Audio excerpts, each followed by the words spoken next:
Assalamualaikum warahmatullahi wabarakatuh. Saya Gunanto Amin Toko. Di sini dalam acara e-learning LGC TV akan menyampaikan dan menjelaskan tentang analisis konsep geometri dari sarang lebah yang dijelaskan di dalam Al-Quran. Dalam jurnal dan tugas akhir mahasiswa, banyak ayat Al-Quran yang kemudian dianalisis dari segi matematika. Bahkan banyak mahasiswa yang mengklasifikasikan berdasarkan tema. Ada ayat yang diklasifikasikan berdasarkan tema aljabar, statistik, logika matematika, dan geometri. Pada kesempatan kali ini, saya akan mengambil satu ayat Al-Quran yang bisa kita ambil hikmah di dalamnya, yakni di dalam surat An-Nahl ayat 68, yang artinya, dan Tuhanmu mewahyukan kepada lebah, buatlah sarang-sarang di bukit-bukit, di pohon-pohon kayu, dan di tempat-tempat buatan manusia. Dari sini kita bisa mempelajari ada hikmah yang bisa kita ambil di dalamnya. Apa itu? Kenapa kok lebah yang dibahas di dalam Al-Quran? Kenapa sarang lebah? Dan kenapa sarang lebah berbentuk segi enam? Di sini kita akan membahas tentang konsep dari poligon segi n, karena di sini yang kita bahas adalah segi 6. Ada luas dan keliling poligon segi n. Di jurnal penelitian yang sudah diketahui, terdapat luas yang bisa kita hitung berdasarkan rumus n dikalikan setengah dikalikan r kuadrat dikali sin 360 derajat per n. Ini adalah luas dari poligon segi n. Sedangkan kelilingnya adalah n dikalikan r dikalikan akar 2 dikurangi 2 cos 360 derajat per n yang bisa kita lihat pada layar. Nah, di sini kita bisa mengetahui ternyata ketika kita membahas tentang segi 6, maka yang kita bahas adalah tentang poligon. Dari sarang lebah yang segi 6, kenapa kok segi 6? Ya, ternyata ketika kita melakukan pengubinan dari segi-segi poligon segi n ini, ada sesuatu yang bisa kita simpulkan. Ya, berdasarkan rumus ini ya. Jadi rumus poligon, ternyata ada poligon segi n ini, kita bisa mengetahui berapa banyak segi n yang saling berdekatan ketika kita melakukan pengubinan. Yakni rumusnya adalah n sama dengan 2n dibagi n min 2. Nah, di sini kita bisa mengetahui, kita lihat di layar bahwasanya segi 3, segi 4, segi 5 sampai dengan segi 10 itu terdapat bidang-bidang yang saling berdekatan. Ketika kita melihat segitiga, maka terdapat 6 bidang yang saling berdekatan. Begitu juga dengan segi 4, terdapat 4 bidang yang saling berdekatan, dan seterusnya. Ada segi 5, segi 6, sampai dengan segi 10. Tetapi kita tahu bahwa hasilnya tidak semuanya berbentuk bilangan bulat. Hanya 3 poligon yang memenuhi, yaitu segi 3, segi 4, dan segi 6. Ini artinya bahwa dari segi 3, segi 4, dan segi 6 itu bisa dilakukan pengubinan yang paling maksimal tanpa menghasilkan rongga. Tapi apakah semuanya efektif? Tidak. Kita harus melakukan perbandingan antara keliling dan luas dari setiap poligon. Dari rumus yang sudah saya sampaikan di depan tadi, maka kita bisa menghasilkan perbandingan berikut. Ada lingkaran, ada segi 6, segi 5, segi 4, dan segi 3. Dari sini kita tahu bahwa segi 3, segi 4, dan segi 6 itu bisa kita bandingkan. Ya, berdasarkan yang tadi hanya 3 kemungkinan. Kemudian yang ini dari 3 segi ini ya, dari poligon ini bisa kita bandingkan. Ternyata hanya segi 6 yang memiliki perbandingan paling kecil. Nah, kenapa segi 6 yang dijadikan sebagai sarang lebah? Kenapa tidak lingkaran, segitiga, ataupun segi yang lainnya? Ternyata yang pertama, kita bisa menyimpulkan bahwasanya yang pertama, ketika segi 6 ini kita lakukan pengubinan, maka tidak terdapat celah. antara rongga kamar yang satu dengan rongga kamar yang lain. Yang kedua, jika dilihat dari luas kapasitas dan bahan baku yang digunakan, segi 6 memiliki luas yang paling besar dan keliling yang kecil. Jadi ketika kelilingnya dari segi 6 itu kecil, tetapi luasannya itu maksimal, sehingga bahan-bahan yang ada di dalamnya, kapasitas yang termuat di dalamnya ini juga maksimal. Jadi material yang sedikit tadi bisa menghasilkan bahan baku yang maksimal. Oleh karena itu ada satu hal yang bisa kita ambil di sini. Jadi ketika kita menggunakan bahan baku yang kecil tapi menghasilkan sesuatu yang maksimal, itu yang kita bisa ambil dari sarang lebah. Dari sarangnya saja kita bisa sudah mengambil makna di dalamnya. Nah, apa saja permasalahan dalam kehidupan sehari-hari yang bisa kita ambil? Di sini saya akan mengambil satu contoh di soal asesmen kompetensi minimal tentang bangun ruang berikut ini. Sebagai contoh, saya mengambil satu permasalahan yang ada di AKM yang bisa kita lihat di bacaan berikut. Nah, di sini tentang cara menghemat air. Nah, di sini ketika kita mandi, kemudian kita mencuci, ataupun yang lainnya, ternyata kita mengeluarkan banyak air. Lah, bagaimana cara kita menghemat air? Nah, dari sini kita bisa mengambil satu contoh soal lagi ya. Silakan diperhatikan pada layar berikut. Nah, di sini bagaimana cara kita menentukan banyak paving yang bisa terbentuk dari air yang sudah kita hemat.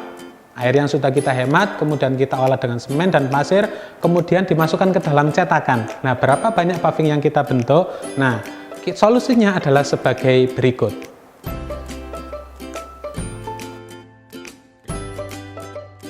Nah, perbandingan dalam liter dari soal kita bisa mengetahui ternyata terdapat 4 liter air, 1 liter semen, dan 5 liter pasir, semuanya dalam liter.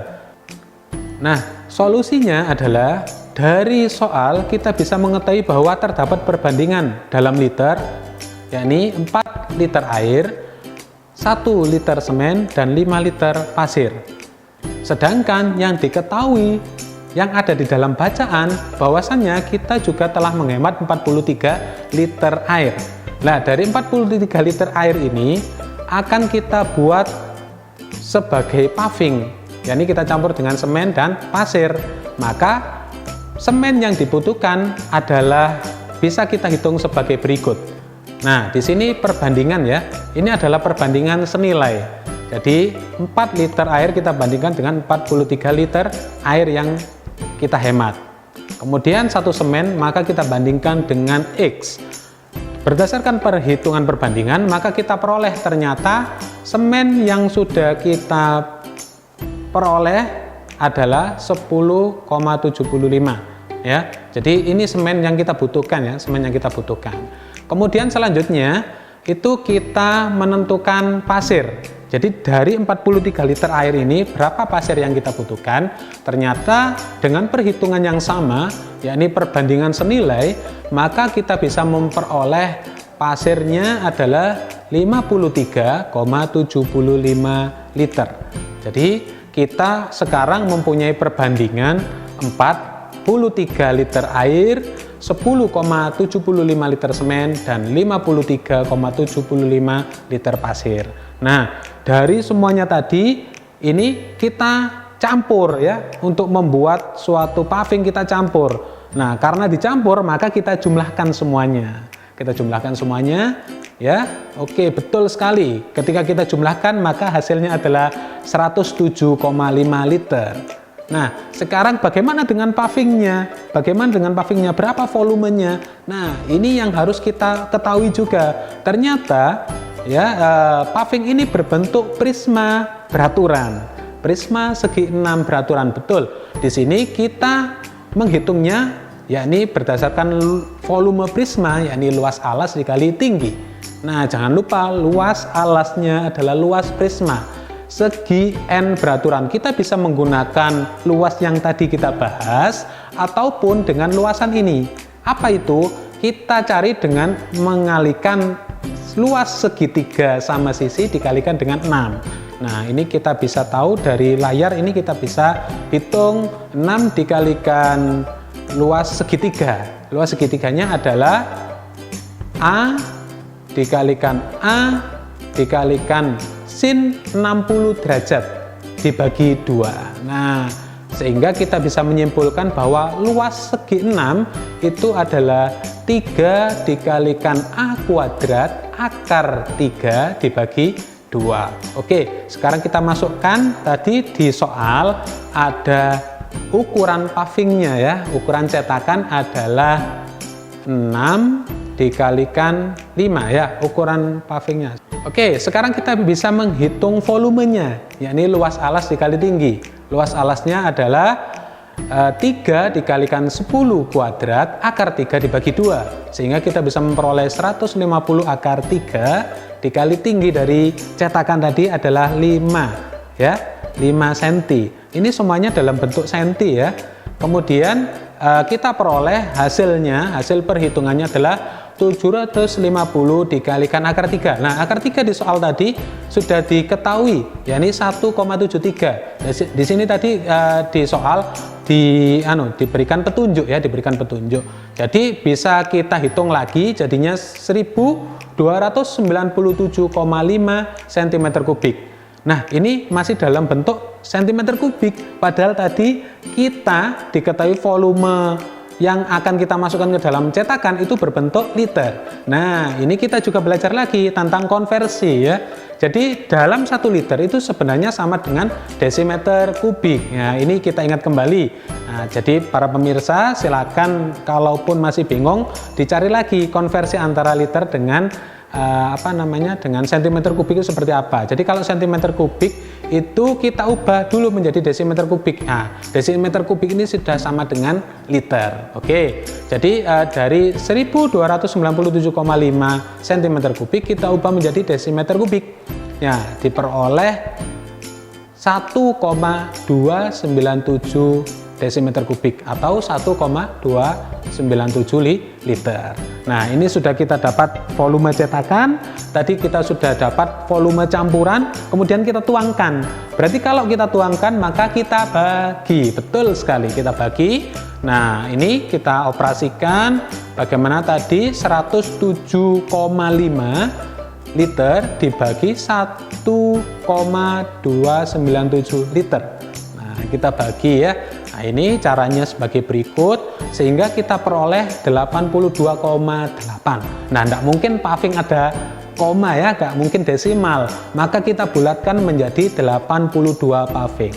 Jadi, di sini kita bisa mengetahui bahwa dari permasalahan yang tadi kita bahas, bisa menghasilkan berapa? 82 buah paving. Nah, ini adalah salah satu contoh soal di dalam AKM. Ya, jadi di sini para pemirsa bisa belajar juga tentang bagaimana cara mengerjakan soal yang ada dalam permasalahan sehari-hari dari segi 6. Nah, oke, selanjutnya kalau pemirsa pengen belajar lebih dalam lagi, silakan dicoba soal berikut. Nah, ini soalnya sama dengan yang tadi. Nah, ukuran pavingnya saja yang saya rubah.